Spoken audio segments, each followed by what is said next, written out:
Well, hello, everybody. Welcome to our think tank number 8, Vertiports in Latin America. This is our second think tank about vertiports, and we want to dig more into vertiports because it's there that all the magic of urban air mobility will happen. So let's back a bit here and think about what we're trying to accomplish. What we're trying to develop in Varon vehicles are infrastructure networks. And those are a collection of vertiports connected to each other with a fleet of air vehicles servicing between them. And if you think about it, that's really an interesting proposal for cities when you compare them, for example, to metro systems or other existing mobility infrastructure, where in that case, you have metro stations, you have rail systems linking them, and trains servicing between them. Now, when you compare the cost per mile of those systems and extending that to road systems and other mobility, physical mobility infrastructure, well, it becomes apparent that there's a tremendous potential to break the status quo, because in the case of urban air mobility, we're talking about virtual infrastructure. So it's really about where we're going to place our vertiports. When we place a vertiport over here, or a vertiport over there, we're just simply connecting that part of the city or the suburb to the rest of the system without the need to build physical mobility infrastructure. And that's where the high value of urban mobility really comes apparent in terms of infrastructure. Hello, everybody. My name is Felipe Varon, and I'm the founder and CEO of Varon Vehicles, a disruptive infrastructure company. And I want to welcome everybody to the panel today to our think tank number 8. I want to introduce a very interesting panel. Some of us have already been in previous vertiports, some of us haven't. And we're mixing ideas here around the things that happen inside the vertiports. So let me introduce the panel. We have Charles Clauser. He's a Senior Director of Architecture and Urban Air Mobility Lead for PS&S Integrated Services, a New Jersey-based architectural, engineering, and environmental design firm. He's a commercial pilot and a flight instructor, and he's a board member of the American Helicopter Museum and Educational Center in Pennsylvania. Don Berchoff, he's a distinguished meteorologist and technologist with 35 years experience in weather, aviation, and logistics, including 24 years with the United States Air Force, 4 years as the Director of Science and Technology at the U.S. National Weather Service, and 5 years in his current CEO role at TruWeather Solutions, addressing micro-weather challenges for unmanned systems, especially in urban environments. Daniel Harris, he works in the General Electric Aviation Turboprops Engine Division, a world-leading provider of jet and turboprop engines, components, and integrated systems for commercial, military, business, and general aviation aircraft. Dan is responsible for business development of new applications for the next generation Catalyst and H-series turboprop engine platforms. He works closely with multiple divisions within General Electric that are developing technology for hybrid electric propulsion systems, and brings over 35 years of engineering and commercial experience serving commercial and business aviation sectors. Sergio Cecutta, he's a partner at SMG Consulting, an aerospace, defense, and automotive management consulting firm, where he leads strategy, product and program management, market analysis, and business development for a diverse client portfolio of worldwide companies, many of them in the advanced air mobility market. And Basi Yap, Vice President of Hovecon, a UAS and UAM-focused consulting firm. Mr. Yap led the establishment of 4 UAS package delivery operations in the United States, including the first routine medical package delivery operation in partnership with UPS. His firm continues to focus on enabling UAS and UAM in communities and supporting transportation agencies in understanding how to plan, design, and manage this new technology. Also with us is Mario Cruz, our head of data science at Varon Vehicles. Please note that this session is being recorded, and all of you can revisit all the previous think tanks in varonvehicles.com/skyscraper. And to our attendees, you can choose the language you want to listen to this think tank in the going to the button below in your window, it's the interpretation button. We have live interpretation of this think tank live. So welcome everybody. It's great to have you in this very interesting discussion about vertiports. And I want to get started throwing the ball to Charles by talking about the first thing where we left off last time, and it was the fact, and we have discussed this several times, the fact that there are different business cases in urban air mobility. Probably in what many of us call the run phase, we're going to have passenger transportation business cases like air taxis and others that include TNC partners, transportation network company partners, tourism applications, and so on. But before that, we really think that we're going to have freight transportation first, because we think we're going to be carrying boxes and packages before we transport any people. So about the vertiports, how do we see, and this is a very interesting question regarding the design of the vertiports, how do we see that we integrate all these different business cases into the vertiport idea? Will we have different business cases merging into a single vertiport, or will we have different vertiport for different purposes? And so let's start with that. Chuck, over to you. Thanks, Felipe.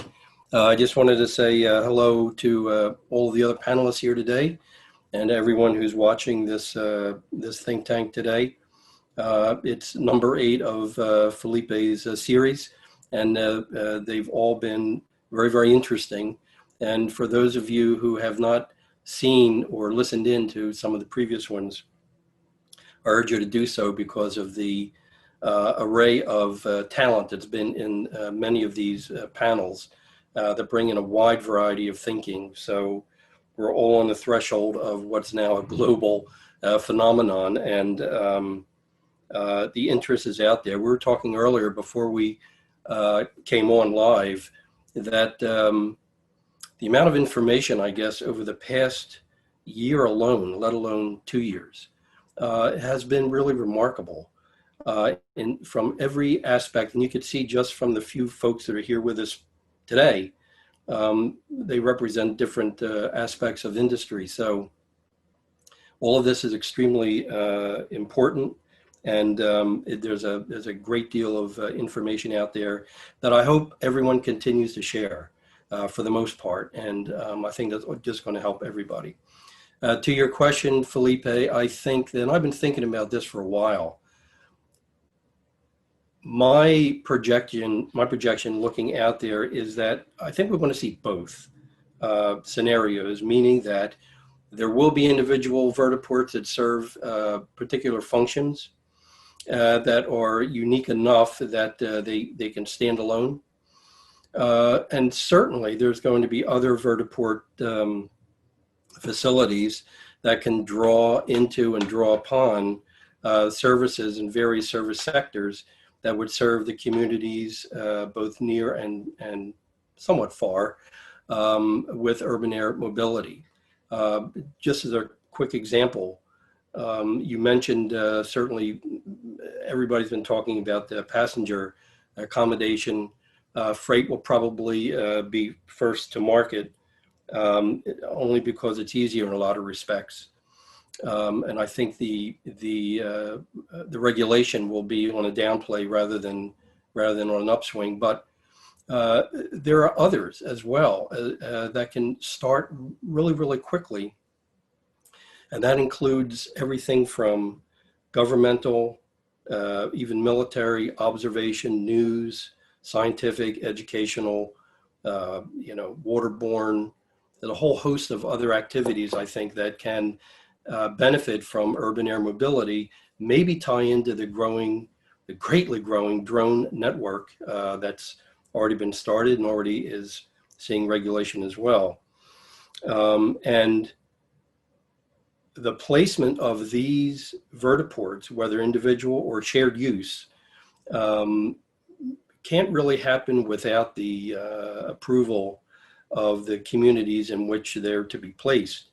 The municipalities have to have the regulation in place themselves, maybe even the state, or down in Colombia, the various departments would have varying regulation from their transportation departments.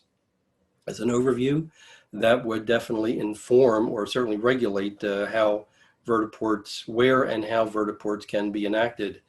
On top of that, we have to have an active airspace system that has been thoroughly vetted and approved, and that's going to come out of government, and it may probably have its own urban air service provider, for that system. But there are so many factors that are involved in the location and placement of a vertiport. I think if I have to kind of roll it back in, it all starts with what is the mission? What is the original intent for the business enterprise that one is talking about? And from there, then I think that we develop a program, and that program is multifaceted, that looks at certainly the local and municipal regulatory structure, zoning, site planning,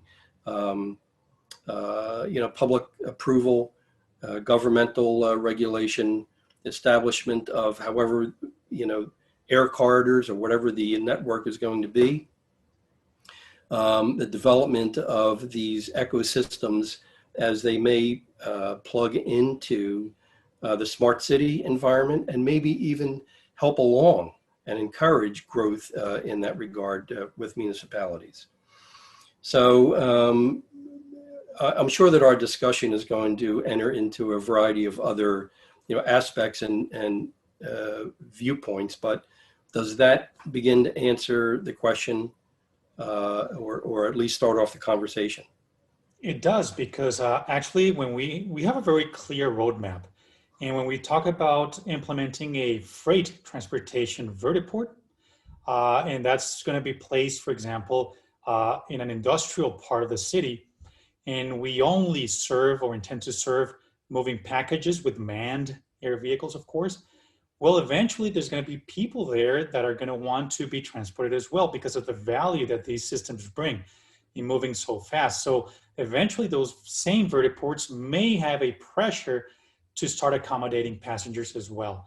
And that's where it starts getting very interesting. How do we plan for that ahead of time? Let me throw it over to Dawn, our next one on the list. I'm going to go on the same order here. So Dawn, I know you want to talk about weather, and we all want to. That's going to be a big one on this think tank. But what's your general view on that? How do we plan for that ahead of time as we design vertiports?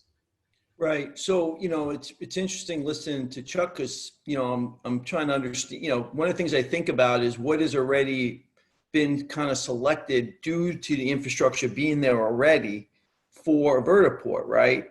And then how does that parlay itself into weather patterns in an area? Like, Cartagena has some wind, right? And later on in November, I'll be showing you some computational fluid dynamics models that, winds in Ventura effects pick up dramatically, sometimes double or triple. And then you have the wake turbulence off of buildings.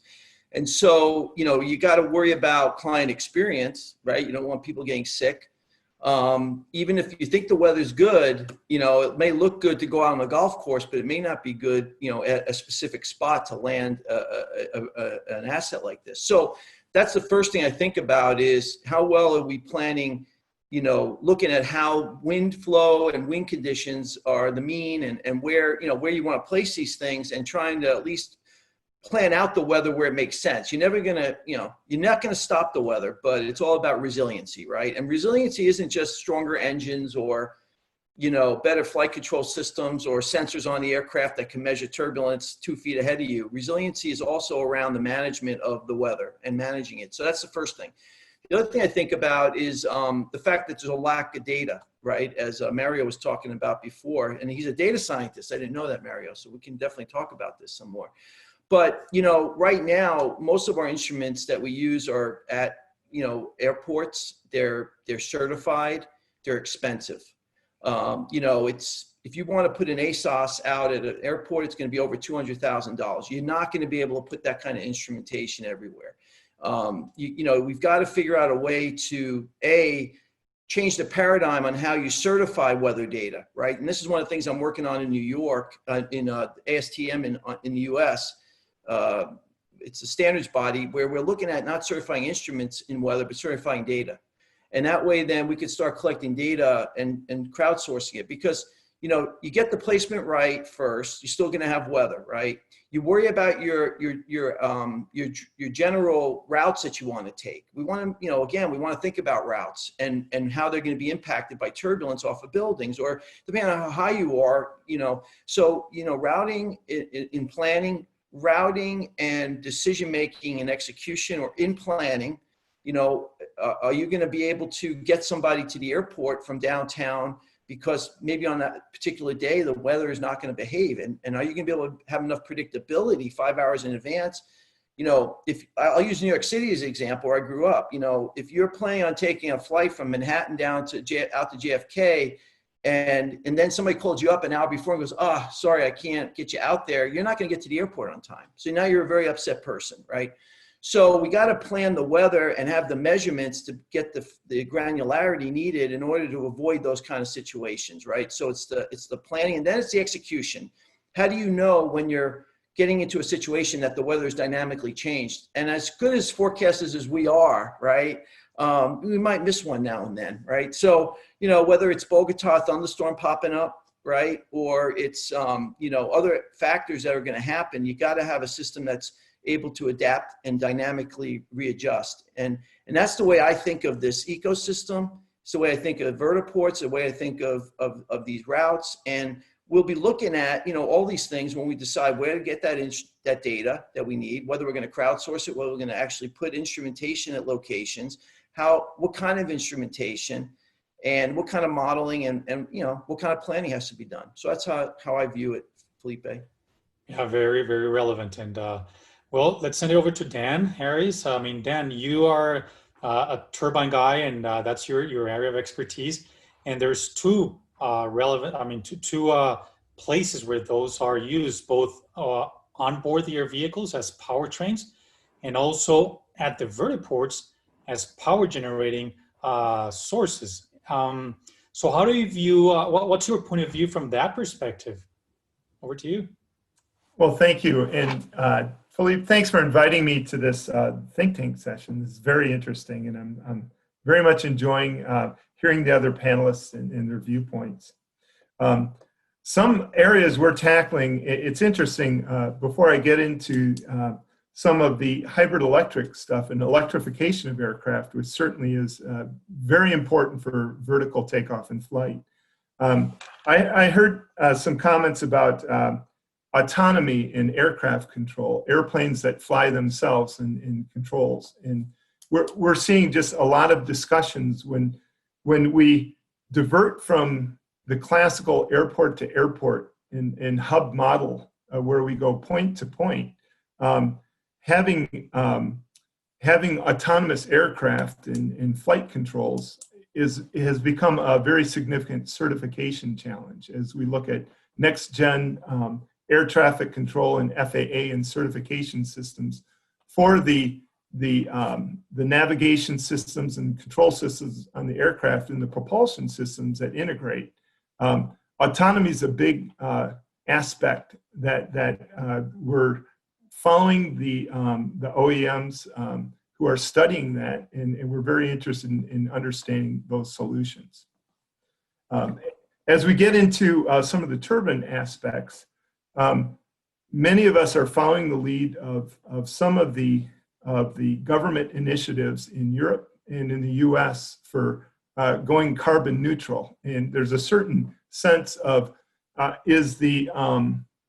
is conservation requirements going to be driving wholesale changes in propulsion systems and aircraft that drive us to be more electric and not burning jet fuel, but actually trying to convert to not just more efficient, but replacement of jet fuel with alternate systems, liquid natural gas and hydrogen.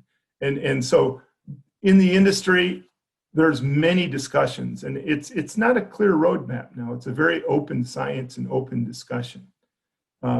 Near term, I see in the next 5 years, using the classic propulsive fuel, jet fuel and hydrocarbons, And using electrification, battery systems, hybridization systems to make aircraft 30% and more efficient. That's what the industry seems to be pointing to us to do. And that can apply to point aircraft.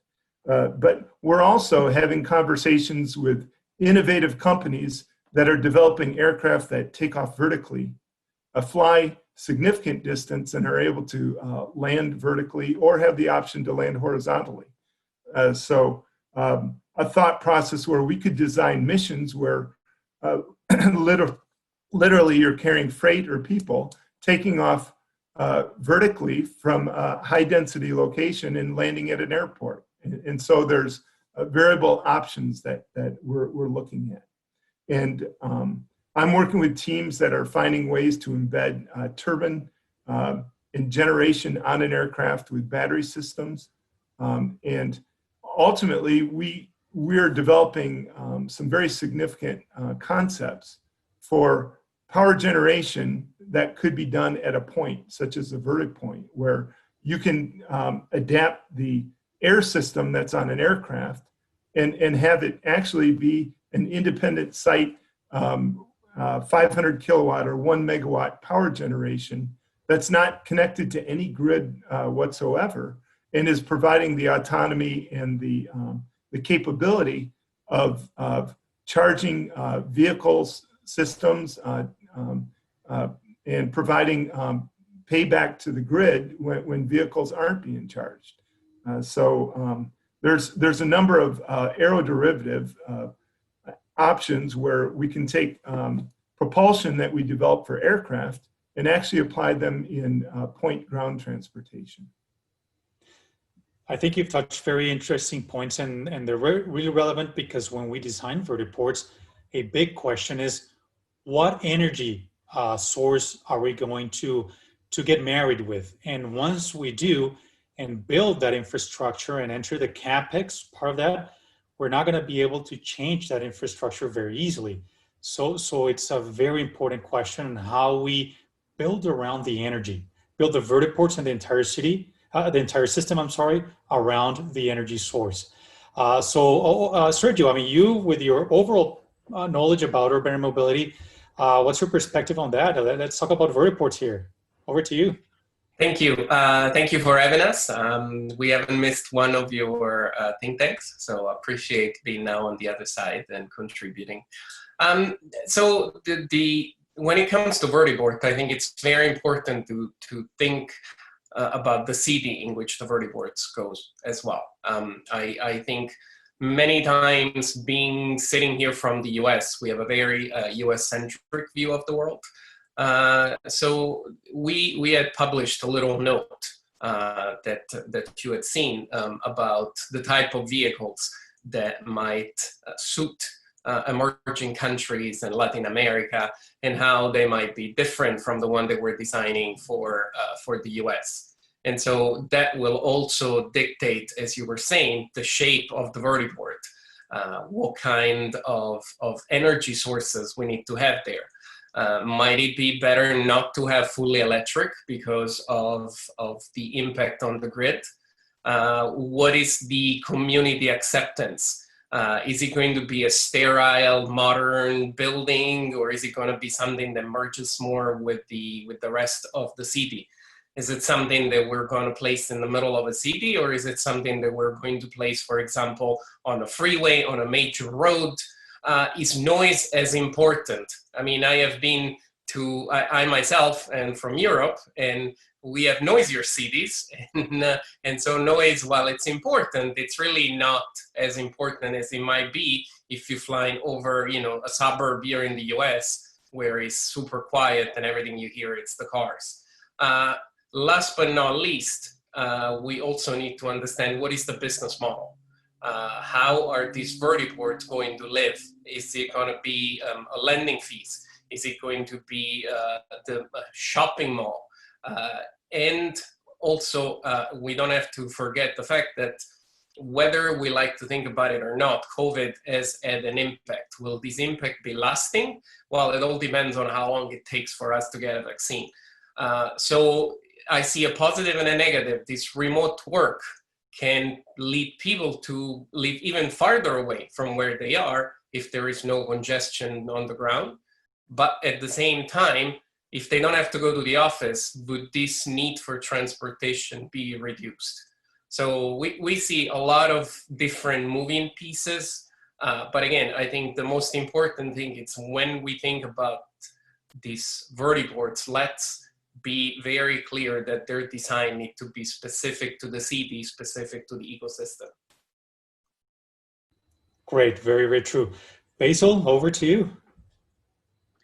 Yeah, this is really exciting. A lot of great content here. One of the things that struck me as you talked and were introducing kind of this topic about vertiports was the idea that we can build a road from one point to another, and there's a lot of costs in maintaining that infrastructure. And now we're going to this new digital infrastructure. Remind me of so when I first started in this industry, I did a lot of airport development work, and something I worked for a Department of Transportation, State Department of Transportation, and we would often say, you build a mile of road and you just get 1 mile.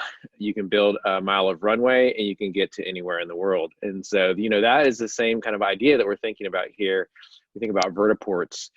We're gonna have to put a new spin on that, how many square feet of concrete it's gonna take and how far you can get. But it's the same idea that, that we now have a reduced infrastructure cost because we're not doing rail, metro lines or roads. And so that's really exciting. But there are some new kind of focuses that we need to think about. If we go to digital, right, if we're looking at this digital network now, this digital highways in the sky, so to speak, what's really exciting is you can manipulate those to reduce the impact to the city, right? So you can move routes based on things like weather, what we heard from Don, or Chuck mentioned community acceptance and community engagement. So do we want these routes consistently over disadvantaged neighborhoods? No, we'll probably want to make sure that there's equity in the impacts. And we just heard about noise, and what we're hearing, what we're hearing so far is the noise impacts are not as bad as traditional aviation, right, as helicopters. In fact, earlier this year in North Carolina, I helped coordinate an air taxi company, eHang, a Chinese manufacturer. They came over and did an unmanned air taxi demonstration, the first public one in the US. And when they flew, and we're pretty close to them flying, maybe 1,000 feet or so, it was very, very quiet. And so what we've also found is in all these drone operations we've started in our cities, they're very quiet as well, especially with all the other kind of noise going on. The noise of the drone right now is it's not even noticeable. We have healthcare campuses, hospital campuses where drones are flying in between now. No one even looks up unless a helicopter flies in and is delivering a patient, right? Because that is a much louder noise. So, but anyhow, the noise part will be one way you can mitigate that is, again, through this digital highways in the sky and how you kind of manipulate this new infrastructure. And I know that's not exactly the vertiports, but the vertiports are, the connection points. And I think one thing it's important for transportation organizations to think about is that connectivity, right? So once I get off of an air taxi and I need to get to my final destination, whether that's the office that I work at, that's home, that's the concert I'm going to, the baseball game, soccer game, etc.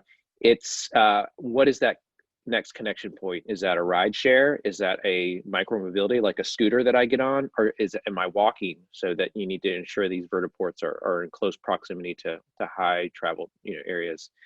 Those are all important parts. And I think another really important part is protecting them, right? So once we're able to site these different locations, we think about airports now, we land into the wind. So ingress, egress is important on how we come in and land and exit. And so we want to make sure that if we have a vertiport that's either close to the ground or in some elevated area, we're protecting that, right? We need to protect that through zoning and building codes to ensure that no one builds a 70-story hotel right next to it, and now that essentially that vertiport is useless, right? And there's been an investment in that. So There's certainly some unique opportunities, but certainly we need to look at these other questions that are going to arise about protecting that infrastructure in vertiports once they're established. I think you hit the nail right on the head, Basil, with your comments. That's why vertiports are so important. That's why we always say that that's where the magic of urban air mobility is actually going to happen. Now, before we carry on, I want to invite all our attendees to submit their questions. There's a questions and answers button on the bottom of the screen, and we'll try to answer as many of those questions among all panelists as possible. So please do send us any questions you may have. I want to throw this next part of the think tank with let's dive into a vertiport. Let's think about what's inside and how we need to build that structure. It's physical, and what happens inside a vertiport. Let's talk about the required customer services that we need to have there. Basil was touching on the interconnectivity to other modes of transportation like micromobility, scooters, and so on, and of course walking.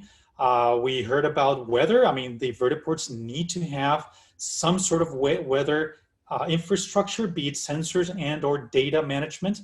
We also need to have power generation. We heard about that part. So, and there's something more, and I think somebody touched it previously, and it's the real estate. Are there going to be shops in there? Restaurants? What's going to happen inside a vertiport? So all these things need to be built into them. It's not exactly an airport. That's a much larger piece of infrastructure, but it's not a heliport either. It's a community place. It's a city attractor where we need to have all these things, but at the same time offer a seamless experience to whoever the customer is, whether it's a freight transportation company, a logistics company, or a tourism company, or an air taxi service. So who wants to comment on these things? I want to invite you guys to go inside a vertiport. Who wants to touch on any of these? I can start off, Chuck. Felipe. I would just think, just hearing you talk, the thing that comes to mind for me is that an enterprise like this, on the scale that we're talking about, even if it's a hub and a secondary vertiport, the simplest, connection, it really has to be done under a master plan. And that master plan has to look at not only how we're going to start and initiate, this particular service based on whatever the business model is, but we've got to be able to look at all of the aspects that we have been talking about now and in the last vertiport discussion on things like available power, municipal services, the public acceptance, the route guidance, the aerial infrastructure that's going to be out there, weather reporting, and how the station itself interacts with all of this. But from a master plan, all of these things have to be looked at, not only now for the startup of the operation, but look down the road. Go down 3 years, 5 years. What is the potential for the enterprise that you're thinking about? Are we doing this as a one-off and it's going to be this way forever? Just as a 2 or 3? No, it's going to grow in scale. And so everything that applies to all the various points that we're thinking about to support one enterprise, one two-station enterprise, has to be looked at, pardon me, long-term. So as far as passenger accommodation is concerned, we talked about the smart city. Let's assume that all of these regulations and all of the acceptance and approvals can happen, and that they fall into place, and that they are developed and they work, so that the next step is for us to actually pull the trigger, create the vertiport, and have it integrate with the city location.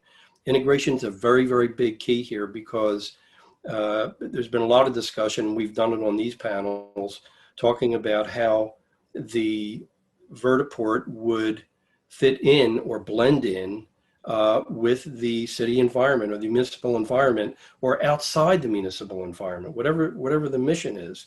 Is it going to be a little bit more in the country? Is it going to be waterborne? Where is it going to be to support the business model? How's it going to connect with the the ground transportation modes.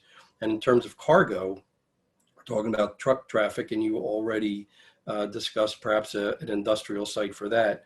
But inside the vertiport, again, while we're considering all of these different things, the passenger experience starts with the passenger's arrival at the curbside. How do they get there? Where are they going to park? Where are they going to get off their micro mobility or their public transportation, whatever? They've got to come in. They've got to be received. I think probably we're not talking about a receptionist. We're probably talking about a concierge, to handle passenger needs and requirements. I think that the security has got to be there in one way or another, whether it's going to be TSA or everything is going to be integrated through your phone connection. That still has to be resolved as well. But once there, I think there has to be adequate space to handle the comings and goings of people, if we're talking about people, or if we're talking about cargo, that's a completely different kind of programmatic requirement on how you handle that flow of material goods and how people are going to work with that. So there's the cargo side of that, which is a materially different environment that we would plan for with different input requirements and approvals, versus that's handling passengers that are coming through the facility from curbside inside, not milling about, but certainly waiting for flight, or maybe even waiting for someone who's coming in. We also have to think about, and there's going to be, of course, all of the normal amenities, restrooms, and we've already mentioned security. There's got to be offices for staff. There have to be staff accommodations. We have to take care of our passengers. We have to take care of our staff. So there's going to be enterprise staff there. There's going to be the application staff. There's going to be a boarding agent, I'm sure, to help not only at the flight deck level, but also to assist with passenger on and off, aircraft cleaning, servicing, integration with the pilot, communication, coordination with the pilot, coordination with whatever weather data is coming in. Weather data isn't going to be the focus of just the airborne pilot, right, Don? It's going to be part of the vertiport itself as a station. So all of that interconnectivity has to happen. There's so many things that have to be joined together just like this in order to work. I hope I'm not rambling on, but I'm trying to build a picture of what the inside of the vertiport is going to need. So we get beyond those basic human needs. Circulation is very important. It goes out to ultimately to the flight deck area, wherever it is, whether it's an elevated structure, whether it's rooftop over one story, or whether it's a ground-based facility. It all has to serve on an air side. So we have a single point, let's call it airside versus, airport facility. And that's very concentrated. So all of the elements have to be studied very carefully. I would want to know everything that I could about the aircraft that are coming in to land there. I think we need to know what those performance characteristics are and what can we expect. So we've got to plan for all of that. We have to plan for emergencies, and the emergencies are going to dictate not only just the emergencies, but also delays. Let's take it out of the emergency category. Let's put it in the delay category, which could be weather, could be systems, could be passengers, could be staff, it could be airspace, it could be the other vertiport, it could be some other contingency that may affect delays at some point. So the facility has to be able to accommodate a return of people or a holding up of operations. So just those fundamental characteristics that would come out of a forward-thinking master planning, where we are looking at as many data points as possible, And amongst us, we're talking about a few of them, so that when we create the vertiport, regardless of what it looks like, it has to be accommodating of all of these characteristics so that the enterprise works. Right. Regardless of what might be happening. So we gotta look ahead quite a bit and gather as much information and bring into the table as many various voices in this entire community as possible. Absolutely, No, a system of quiet. systems. Absolutely. Guys, let's talk about real estate inside the vertiports, the weather systems, the self-generation systems. Who wants to jump in? If I might, I think 2 points that I think were interesting for me. So number one, do we want this vertiport to look like an airport? What I mean with that, the airport is not a destination for anyone. It's just a point of departure. So do we want this vertiport to look like an airport? As in, I will not get into the building unless I need to go on one of these vehicles, or do we want to integrate it more with the community? And the reason that I'm saying this is because we want to, at the same time, share with the community this new way of transportation. And so maybe by getting them to get into the vertiport, we can also get them more interested in going to the top floor and get onto one of these vehicles. The second point that I think it's important is security. For any one of us that has flown after 9/11, going to the airport, it's equivalent to an outpatient procedure. It's extremely painful. So that is the only way that we've done flight. So how will it apply when it comes to a vertiport? Are we gonna have the same amount of security, the same amount of procedure? And my concern there is that if you look at how much time it takes sometimes to go through all of this, it gets a little more complicated. How do we vet the passengers? How do we screen the passengers? We want to make it similar to getting on an Uber or getting on a subway, not similar as to getting on an airplane, or we're gonna choke the entire infrastructure. Absolutely. Don? Well, I've been listening to, Chuck and Sergio, and, all I keep thinking is I'm think in terms of the United States only because I know the infrastructure here, right? I don't know the infrastructure down in Latin America, but every city has a transportation hub, or either it's buses or a Greyhound bus or, taxis. Some have airports, but some have major union station, right? Many union stations. And, as I was listening to Chuck and I was listening to Sergio, I'm thinking, ideally, if you could do it, all right, I guess there's a lot of ifs there. You'd want to have that vertiport on the top level of these locations, right? Or in some way where you can get easily from the vertiport infrastructure into these areas. Because if you think of like Penn Station or Union Station, Washington or St. Louis, so you got all the infrastructure you need there to take care of people, right? And then as you're thinking about this problem of weather, see, it always comes back to the weather, Felipe, right?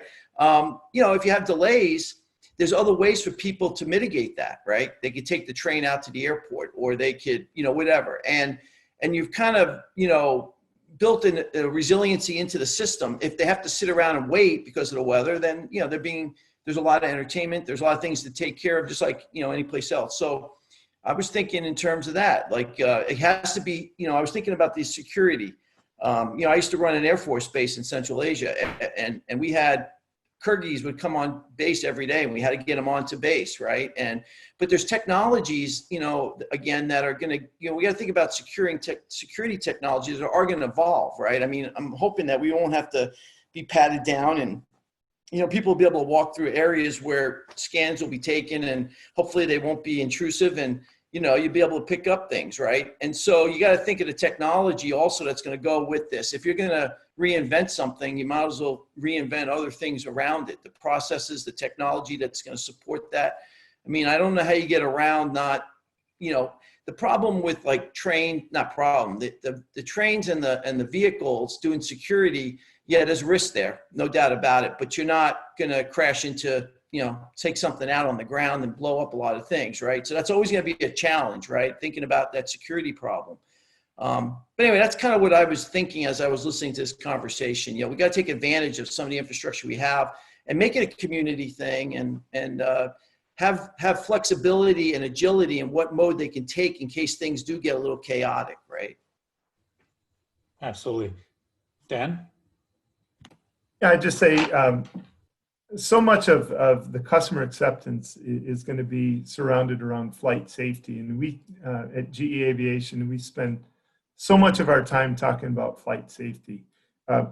we need to have regulation certification to make these kind of VTOL solutions just not only safe, great track record when we begin in a proven track record, but the customer will see a vehicle and be comfortable getting on it. So that when we were talking about the support systems, if the customer, while they're waiting, if they get held, or heaven, if they arrive at this city and have to go into a holding pattern, surrounding a skyscraper for 10 minutes, it needs to be just designed and conducted in a way that the customers can gain acceptance and feel comfortable and safe. And as we plan this, we'll need to pilot this so that we can demonstrate this. It'd be great if in Latin America we could get like the 2-point solution Chuck was talking about, so that not only we'll build a narrative where there's success and we can show the convenience and have that communication to society that not only are they safe, but they're very convenient. You get some testimonies and we can show how we interact with the challenges of weather. The other thing I was reflecting on was designing this. You guys are just incredible city planners. Well, there's other things that are changing in society while we're developing vertiports. Electrification of automobiles. We can't handle the peak power of recharging the automobiles that are going to be nearby in the city that we've got. So we're going to need some autonomy for, as we've discussed, Felipe, power generation to charge these vehicles, to quick turn them, so you're not waiting to charge overnight like some of the initial forays in electric vehicles are doing. You're going to need to be able to do a quick turn time, and the missions we're looking at are you load, you unload, and you want to be recharging while you're flying and landing at the other destination. And so this whole duty cycle and the vehicle needs is going to become very critical of understanding and designing how long is that plane going to be sitting there on the pad, and how long is it going to take to charge, and what reserve level of flight time do you need to make sure that the safe system. So my thoughts. Yeah, I want to throw out a question that we have from Adriana in the audience, and it's, do we think that there's going to be any sort of commercial services at the vertiports, to that point that we're touching about the air vehicles needing to have an emergency protocol, probably for waiting and lagging in the air? Well, what does that entail for the people waiting at the vertiports? Are we going to need to have shops, restaurants, or not necessarily? Yeah, that's a great question. I'll jump in, and I apologize, my video is not working right now, but it has been mentioned, do we want to treat these as an airport, and or do we want to treat them as maybe like a metro station or train station or other place where there's lots of flights and the purpose is really to move people through quickly.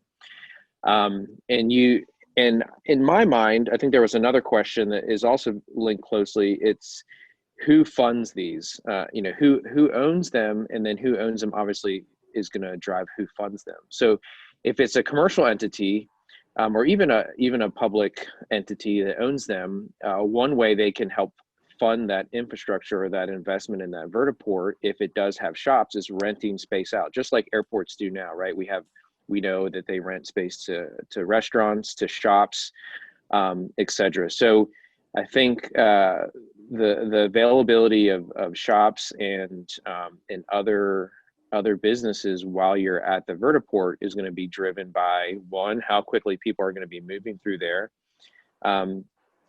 and then two, potentially by the funding source and how they're going to fund those vertiports. Because it would make sense if it was a sports stadium, they decided to invest in a vertiport, they can help offset the cost of the vertiport by sharing that cost with all the folks that visit that sports stadium, or if it's a larger shopping center.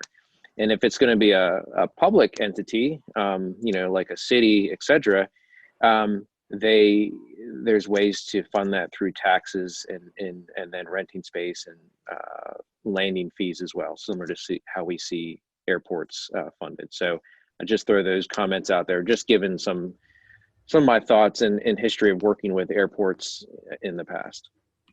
Absolutely. Don? Yeah, no, I was gonna say that in terms of fees and funding weather infrastructure, we need to not expect the government, state, local, the federal government to pay for that, because it's just going to be an enormous cost. So, one of the things that we're advocating is, breaking the paradigm on how aviation weather services are funded, not going to be federally funded, because there's no way it's affordable. You need a lot more infrastructure than people understand to get the granularity that you need. Okay. And then the systems to run them. So it needs to be, I see the business model shifting to one where we're going to encourage and incentivize municipalities and businesses to put out sensors, weather sensors, and then get paid for a fee for that data set to bring it and sell it into companies like mine, TruWeather Solutions, that would take that and turn it into magic, right, for the end user. And we would pay them. And that way, then we can incentivize that and close the gaps that we have. Because if we wait for the federal government to do it, you'll never close them.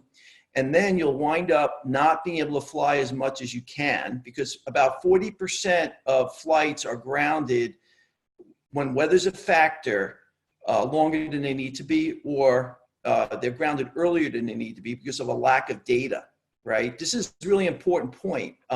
So we need to fund that infrastructure through some kind of a business model that is going to incentivize people to put those sensors out. But more importantly, once you have that data set in the cities, that data can be used for other things we need, such as air quality, the movement of air pollution. Today, when you put out an air quality alert in a city, it's a very large area, but you can really get them down to neighborhoods. Okay, you can actually, but we just don't have the measurements. And the other side of this also is on emergency response. If you're worried about a toxic plume release in the city or a dirty bomb attack, God forbid, how is that going to move through the city, and what areas of the city are you going to evacuate? Today, it's really a crapshoot, honestly, because you don't know how the winds are blowing. So these sensors can also then fill gaps in other areas in other industries. And so that's where I think about, this opportunity. I see it as an opportunity for us to change the business model on weather sensing. Absolutely. We have a bunch of questions that we've already answered and a few others already still in line. Mario, why don't we go to those to see what our panelists think about those? You have to unmute, Mario. Yeah, sure. So we have a first question from Andres Morfin. He asks, how far are existing heliports from being viable for the start UAM, say, for example, New York City? Will we need to update them to vertiports? Who wants to answer that one? Well, I'll talk only because I know New York City, right? And we've actually been working with Uber when they were flying. They started flying a prototype taxi service from downtown Manhattan to JFK. And what I would say is, knowing where those are located, they're usually located near the water. They're not necessarily right in the heart of the city. And they're probably require, they're a little out of the way, right? That's the first thing. So I don't know, from my perspective, it's not what I would envision as being an integrated transportation mode.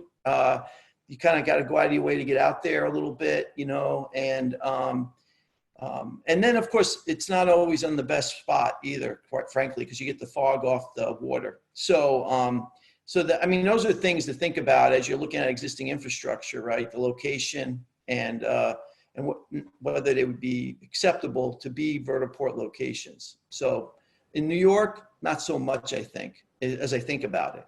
But what do I know? I'm just a weather guy.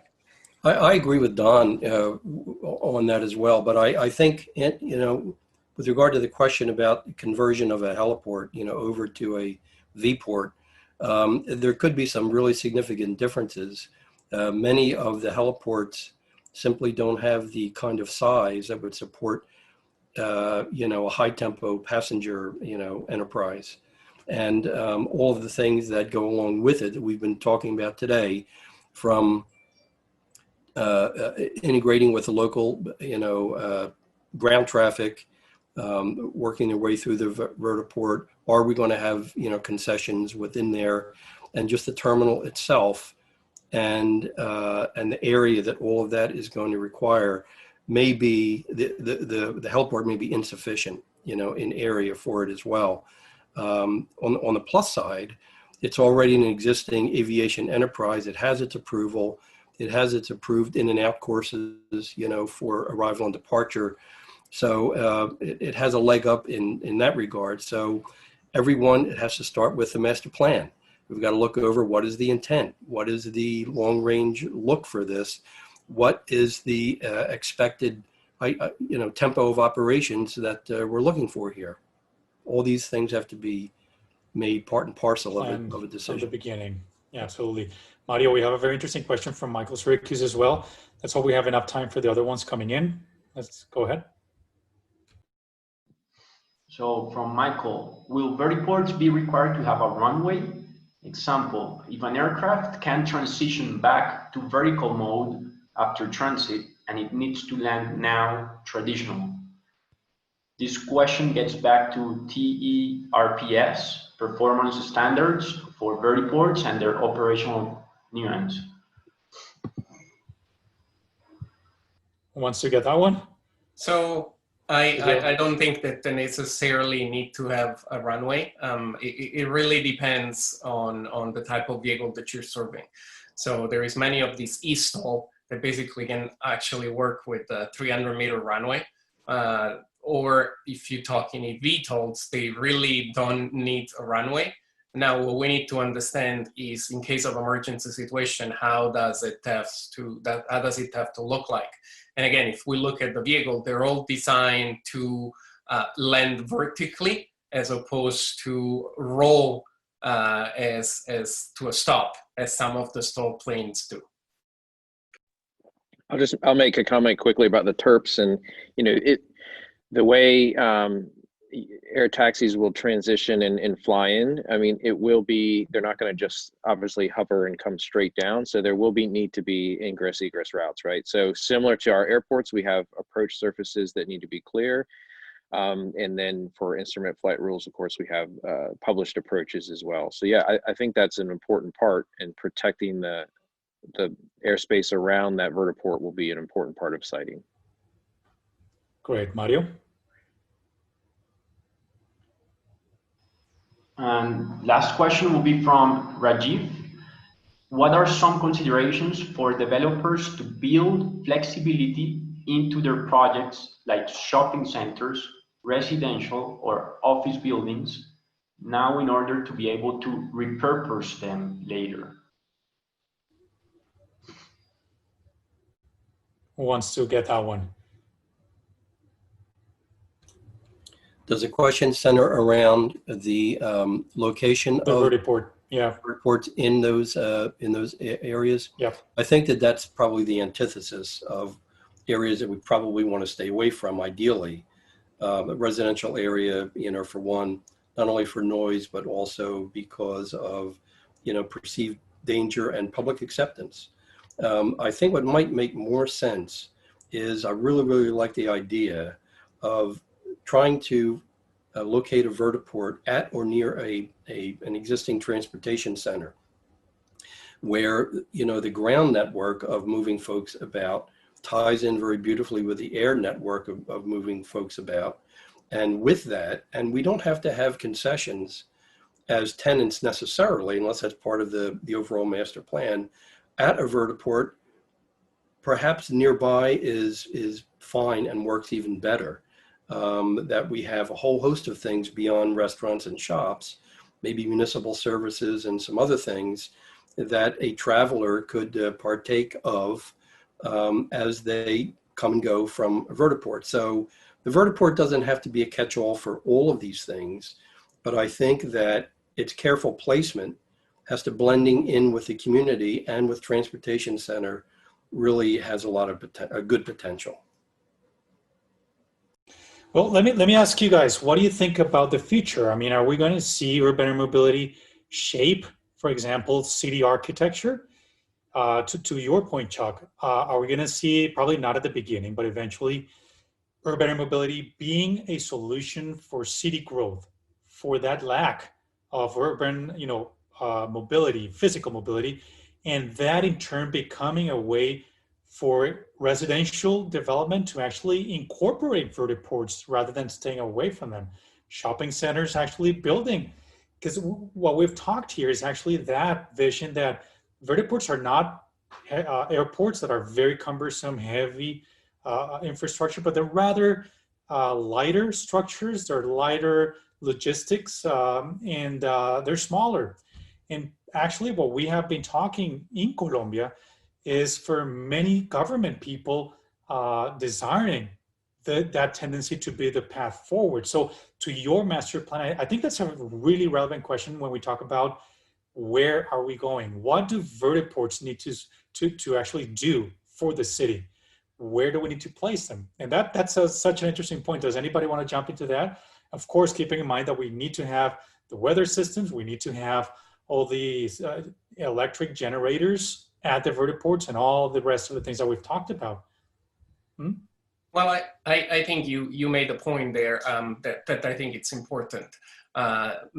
New forms of transportation change the shape of a city all the time. When we introduced cars, our cities grew. The suburbia was an invention of the car. And so the same question can be applied to this mode of transportation. Can something like this, instead of, let's say, expanding the city, can it join outside cities to a main urban area so that not everyone needs to live in the center? So that to me is one of the questions that we need to understand. And again, as you say, if we're creating new master plan community, would at the center of this master plan community be a vertiport that allows access from everyone to a form of transportation that can help?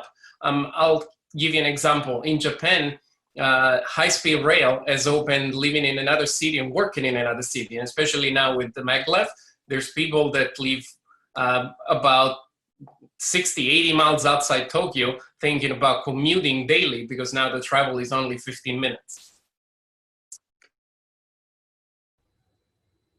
Yeah. So basically wanted to jump in or?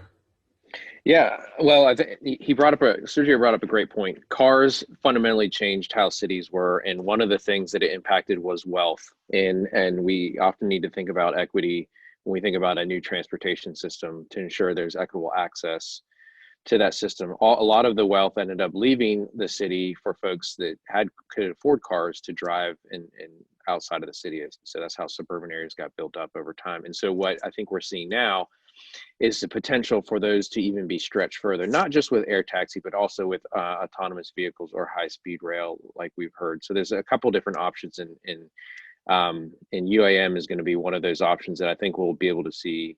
The places that people live are going to be further from the city, and it'll just be as easy to access. So I think that's exciting, but there are some other considerations we need to think about as well to ensure that the folks that are in maybe disadvantaged communities still have access to this technology to move, and it's at a cost point or a price point that they have access to. So